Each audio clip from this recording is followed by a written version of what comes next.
پیش ہے کشمیری میں تازہ ترین اپڈیٹ۔ اس تاریخس مز پورمت کہ دور جہلیتس مز قبائلی طبقہ دویمین علاقن پہ حملہ آور سپدان تو تت زمین جائیداد ضبط کران، لکن قتل کران تو تمام تہند مال و جائیداد لوٹت نوان۔ مگر یہ صورت حال آز تہ دنیا کن مختلف حصن مز درینٹ سپدان۔ مقبوضہ جوم تو مز امیک عملی مظاہرہ درنسپت بھارتی فوج کی طرف سپدان، یس یہ لائسنس دن آمت کہ مقبوضہ جوم تو ہندس عوامس خلاف قتل و غارت گری ہز مہم جاری تھاؤن ست ستی اہد زمین و جائیداد تحس نحس کرنے یمیک عملی مظاہرہ ونکس سپدان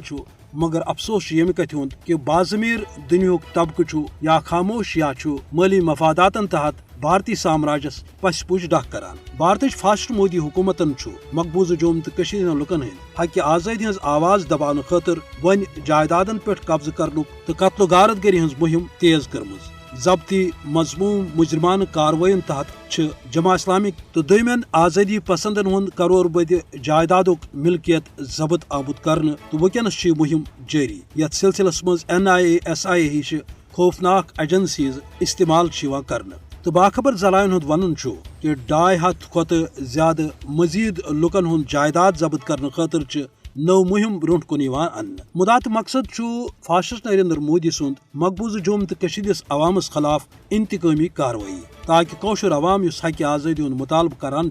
سہ یہ ام نش باز تھا تو مقبوضہ جوم تو تحس نحس کرنے یل زن کوشر ہند عزم کہ اس تھو غصب بھارتس خلاف توتامت پنہ مزاحمت تو جدوجہد جاری یوتام عالمی سترس پہ وعدن تو قراردادن تحت اس ست انصاف سپد تو سون حق آزادی واگزار سپد۔ صدروار بھارتک جرائم کوشر عوام قربانی امہ کتھ ہند ٹاکار ثبوت پیش کران کہ ہرگاہ بھارت ظلمس مز کۭژاہ تہ تیزی انہ مگر کوشر عوام روز توتام پنہ آزادی ہندس حصول کس مقصدس پہ کاربند یوتامت نہ یہ مقصد پراوِ۔